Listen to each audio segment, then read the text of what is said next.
Hello friends, السلام علیکم۔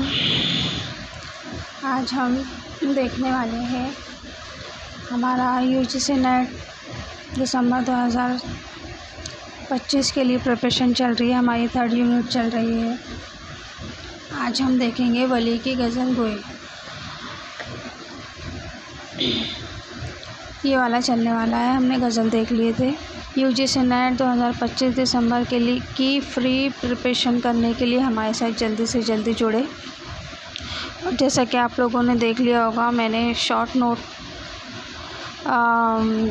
ڈالا تھا کہ سیٹ کا جو آفیشیل نوٹس آ گیا ہے، تو آپ کو یہ بینیفٹ ملنے والا ہے کہ نیٹ جو پریپریشن کر رہا ہے اس کا وہ بھی، اور اس کی تو پریپریشن چالو ہی ہے، اور سیٹ کا بھی آپ کو ساتھ میں موقع مل رہا ہے۔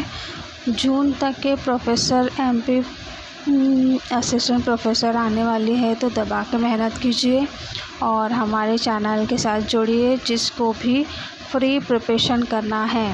UGC سیٹ کا جو نوٹس آیا ہے کل، اس کا ایگزام جنوری میں ہونے والا ہے، اور اپنا جو نیٹ کا ہے وہ تو دسمبر میں ہی ہوگا، بٹ ہم کو 2 بینیفٹ ملیں گے، 2 موقع ملیں گے، اسی لیے دبا کے محنت کیجیے اور اس بار نکالنا ہی ہے، اور ہمارے چینل کے ساتھ جوڑیے فری پریپریشن اردو کی کرنے کے لیے۔ اوکے، چلیے اسٹارٹ کرتے ہیں۔ ولی کی غزل گوئی۔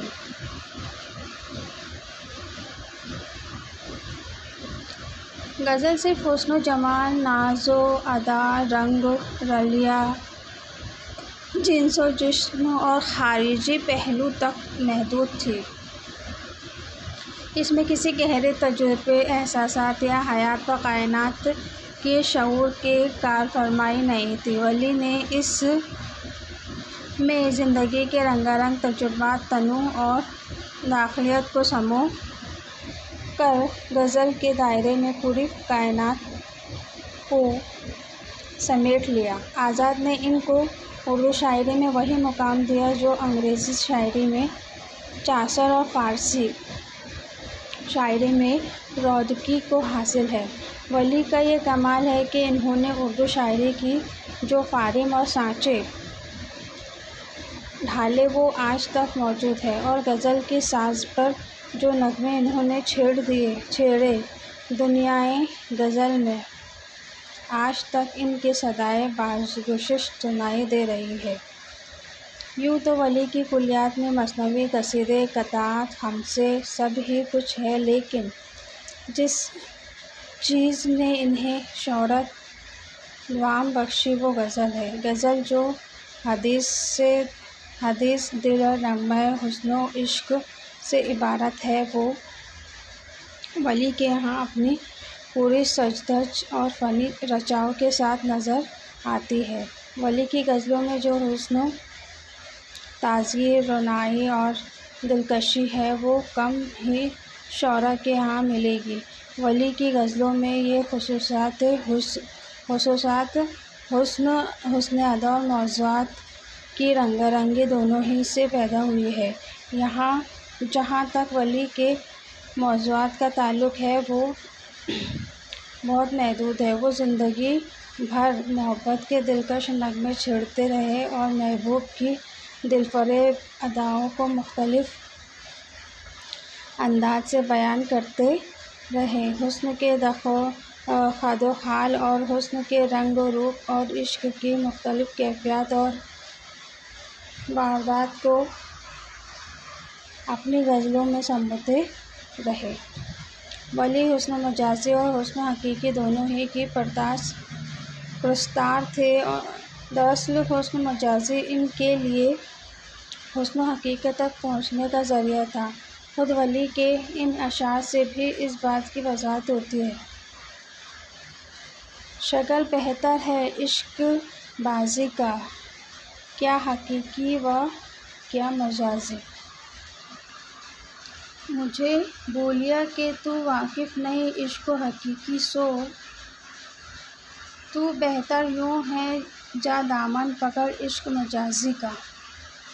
ولی کا محبوب جو بھی ہو وہ اپنے نکھرے ہوئے جمالیاتی شعور کی مدد سے حسن محبوب کی بڑی دلکش تصویریں اپنی غزلوں میں پیش کرتے ہیں۔ انہوں نے حسن کو مختلف زاویوں سے دیکھا ہے۔ انہوں نے محبوب کی زلف و عارض، لب و رخسار، قد، رنگ و روپ، ناز و ادا، آواز، خوشبو وغیرہ کا ذکر اتنی دلکشی اور دلآویزی کے ساتھ کیا ہے کہ ان کے محبوب کی طرح ان کی غزلیں بھی حسن کا مرقع بن گئی ہیں۔ یہی وجہ ہے کہ انہیں اردو شاعری کا سب سے بڑا سراپا نگار قرار دیا گیا ہے۔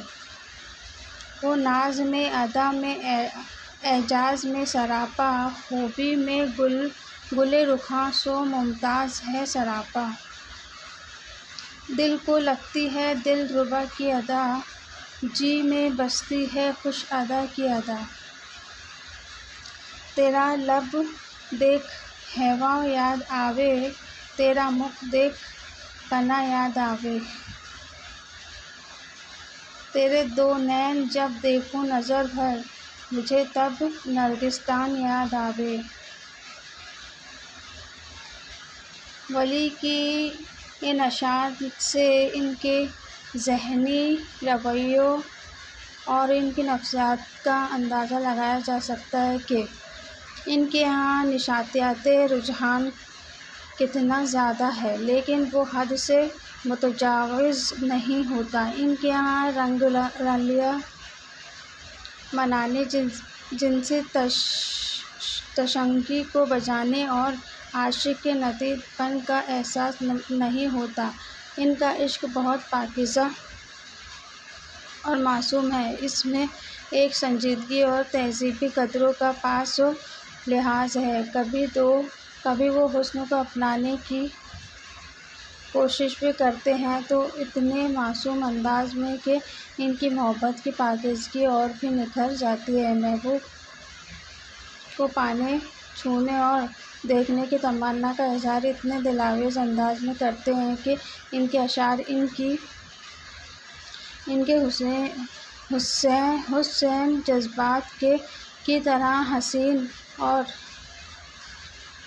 کے حسین جذبات کی طرح حسین اور دلکش ہو جاتے ہیں۔ اے رشک مہتاب تو دل کے صحن میں آ، فرصت نہیں ہے دن کو اگر تو رین میں آ۔ اے گل عذار غنچہ دہن تک چمن میں آ، گل سر پہ رکھ کے شمع نمن انجمن میں آ۔ ولی کی غزلوں میں عام طور سے یہی نشاطیاتی رنگ و آہنگ ملتا ہے، لیکن کہیں کہیں غم کی زیر لہروں کا احساس بھی ہوتا ہے۔ یہ وہ لمحات ہیں جب ولی ناکامِ عشق کے تصور سے دلگیر ہو جاتے ہیں یا محبوب کی ہستی میں جذب ہو جانے، اسے ایک ٹک دیکھنے اور اس کے جلووں سے اپنے